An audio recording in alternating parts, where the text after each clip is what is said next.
Assalamualaikum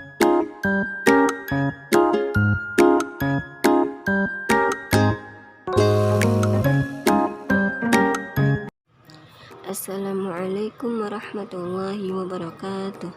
Saya Melisa Triani dari Fakultas Dakwah dan Komunikasi dengan program studi manajemen dakwah. Dengan video ini saya akan menjelaskan mengenai ilmu komunikasi, komunikasi Islam, komunikasi efektif, strategi komunikasi, teknik komunikasi, dan media komunikasi. Kita masuk yang pertama, yaitu ilmu komunikasi. Komunikasi adalah sebuah proses penyampaian pesan antara komunikator dengan komunikan. Adapun fungsi dari komunikasi, yang pertama yaitu memberi informasi, yang kedua mendidik, yang ketiga menghibur, dan yang keempat mempengaruhi. Komunikasi di sini terbagi menjadi dua, yaitu yang pertama ada verbal. Verbal ini dia komunikasi melalui lisan, dan yang kedua ada komunikasi nonverbal, bisa menggunakan bahasa tubuh atau dengan simbol-simbol tangan, atau hanya menganggukkan kepala atau menggelengkan kepala. Mari kita masuk yang kedua, yaitu komunikasi Islam.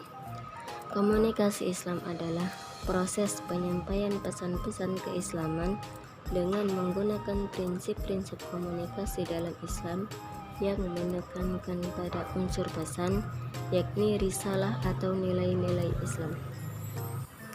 Adapun bentuk-bentuk dari komunikasi Islam, yang pertama komunikasi transpersonal atau komunikasi ilahiyah, yaitu komunikasi manusia dengan Allah yang dapat dilakukan dengan cara sholat, zikir, ataupun berdoa kepada Allah.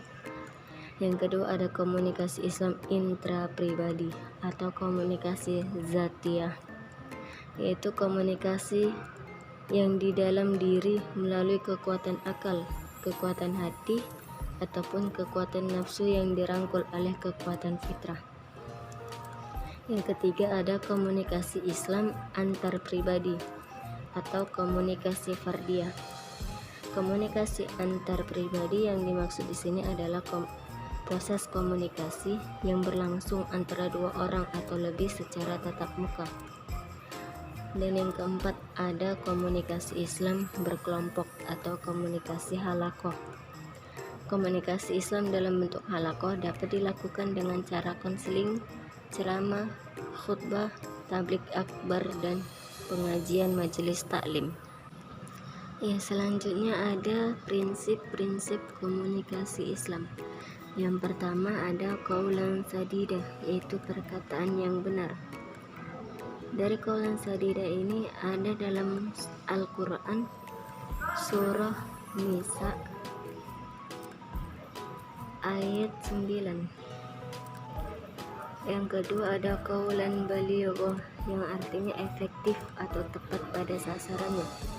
Qaulan baligh ini terdapat dalam Quran surah An-Nisa ayat 63.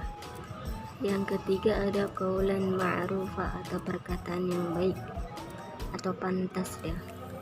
Qaulan ma'rufa ini terdapat dalam Quran surah An-Nisa juga ayat 5. Yang keempat ada qaulan karimah atau perkataan yang mulia. Qaulan karimah ini terdapat dalam Quran surah Al-Isra ayat 23. Yang kelima ada qaulan layyinah atau perkataan yang lemah lembut. Qaulan layyinah ini terdapat dalam Quran surah Toha ayat 44. Dan yang keenam ada qaulan maisura atau perkataan yang mudah. Qaulan maisura ini terdapat dalam Quran surah Al-Isra ayat 28. Selanjutnya kita masuk ke yang ketiga, yaitu komunikasi efektif. Sebelumnya sudah saya jelaskan tadi apa itu komunikasi, tapi di sini saya akan mengulang kembali agar kita sama-sama lebih mengingat arti dari komunikasi tersebut. Jadi komunikasi itu berasal dari bahasa Latin, yaitu communicatio, yang artinya pemberitahuan atau pertukaran pikiran. Jadi Secara garis besar, dalam suatu proses komunikasi harus terdapat unsur-unsur samaan makna agar terjadi suatu pertukaran pikiran dan pengertian antara komunikator dan komunikan. Sedangkan efektif berasal dari kata efektif yang berarti berhasil atau sesuatu yang dilakukan berhasil dengan baik. Jadi dapat disimpulkan bahwa komunikasi yang efektif adalah komunikasi yang berhasil melahirkan kebersamaan, kesepahaman antara komunikator dengan komunikan. Adapun cara atau langkah untuk berkomunikasi yang efektif. Komunikasi yang efektif menjadi salah satu kunci keberhasilan dalam menjalin hubungan yang baik, dan komunikasi menjadi salah satu cara ketika berusaha untuk memberikan respon kepada lawan bicaranya. Di sini saya akan menjelaskan bagaimana cara komunikasi yang efektif, yaitu yang pertama kita harus mendengarkan lawan bicara. Dalam berkomunikasi kita memang diperkenankan untuk mengutarakan pendapat, namun bukan berarti kita tidak membiarkan lawan bicara mengutarakan pendapatnya. Terkadang mendengarkan lawan bicara itu juga penting. Yang kedua yaitu mengajukan pertanyaan. Dengan mengajukan pertanyaan, kita juga bisa dianggap sebagai pendengar yang baik, karena mendengarkan apa yang lawan bicara sampaikan dengan mengajukan pertanyaan. Yang ketiga yaitu memberikan informasi yang jelas. Dalam berkomunikasi perlu menyampaikan informasi yang jelas sehingga tidak menimbulkan salah paham dari pihak lain. Memberikan informasi dengan jelas tentu membuat lawan bicara memahami apa maksud dari yang ingin disampaikan. Dan yang terakhir yaitu mengombinasikan komunikasi verbal dan non-verbal. Komunikasi yang efektif juga membutuhkan komunikasi verbal dan non-verbal agar terciptanya komunikasi efektif. Selanjutnya kita masuk yang keempat yaitu strategi komunikasi. Strategi komunikasi merupakan panduan dari perencanaan komunikasi dan manajemen untuk mencapai suatu tujuan. Adapun jenis-jenis dari strategi komunikasi, yang pertama pull strategi, yaitu strategi komunikasi di mana proses komunikasi menekankan pada keberhasilan meraih khalayak sebanyak mungkin. Yang kedua ada push strategi. Strategi komunikasi yang menitik beratkan pada jaringan kemampuan kerja. Proses komunikasi tidak hanya mengandalkan pada pemberian informasi persuasif. Dan yang ketiga ada profil strategi. Profil strategi ini yaitu komunikasi untuk mempertahankan image diri. Adapun upaya strategi komunikasi. Salah satu upaya untuk melancarkan komunikasi yang lebih baik mempergunakan pendekatan AA prosedur atau From Attention to Action Procedure dengan 5 langkah yang disingkat dengan AIDA, yang dimana A. Attention atau perhatian, interest atau minat, D. Desire atau hasrat, D. Decision atau keputusan, dan yang terakhir A. Action atau kegiatan. Selanjutnya kita masuk yang kelima yaitu ada teknik komunikasi. Menurut Kamus Besar Bahasa Indonesia, teknik adalah cara membuat sesuatu atau cara melaksanakan atau mengerjakan sesuatu yang berhubungan dengan sendi.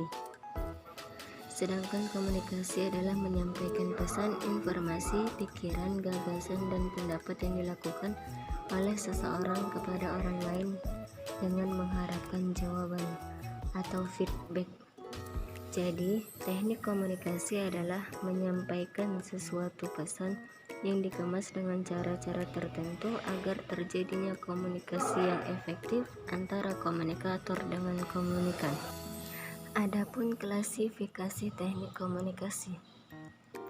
Yang pertama yaitu teknik komunikasi persuasif. yaitu berisikan bujukan, yakni membangkitkan pengertian dan kesadaran seseorang bahwa apa yang kita sampaikan akan memberikan rupa pendapat sendiri sehingga ada perubahan. Yang kedua ada teknik komunikasi informatif, yaitu memberikan keterangan-keterangan atau fakta-fakta yang kemudian komunikan mengambil kesimpulan dan keputusan sendiri. Yang ketiga ada komunikasi instruksif atau koersif, yaitu penyampaian pesan yang bersifat memaksa dengan menggunakan sanksi-sanksi apabila tidak dilaksanakan. Dan yang keempat yaitu hubungan manusiawi atau human relation, yaitu hubungan manusia adalah hubungan antara orang-orang yang berkomunikasi itu mengandung unsur-unsur yang sangat mendalam. Ini kita masuk ke materi yang terakhir, yaitu media komunikasi. Media berasal dari bahasa Latin, yaitu kata medium atau media dengan jamaknya medium atau tunggal, yang artinya secara harfiah ialah perantara, penyampai, atau penyalur. Jadi media komunikasi adalah sebuah sarana atau alat yang dipakai sebagai penyampaian pesan dari komunikator kepada komunikan. Adapun bentuk-bentuk dari media komunikasi, yang pertama ada media audiovisual, yaitu media komunikasi yang bisa dilihat juga bisa didengar agar mendapatkan informasi secara bersamaan. Contohnya itu seperti televisi. Dan yang kedua yaitu ada media visual, yaitu penerimaan pesan yang tersampaikan melalui panca indera dan dapat dilihat. Yang ketiga ada media audio, yaitu penerimaan pesan yang tersampaikan melalui indera pendengar. Contohnya itu seperti radio. Dan yang terakhir ada media cetak, yaitu beragam jenis media komunikasi yang bisa dilakukan melalui sebuah proses percetakan serta bisa dipakai sebagai sarana penyampaian informasi atau pesan. Contohnya itu seperti koran atau media cetak. Mungkin hanya itu saja yang dapat saya jelaskan. Semoga bermanfaat bagi kita semua. Lebih dan kurangnya saya mohon maaf, karena kebenaran datangnya hanya dari Allah. Unzur maqala wala tanzur maqala. Saya Melisa Triani pamit undur diri. Wabillahi taufiq wal hidayah. Wassalamualaikum warahmatullahi wabarakatuh. Terima kasih sudah menonton.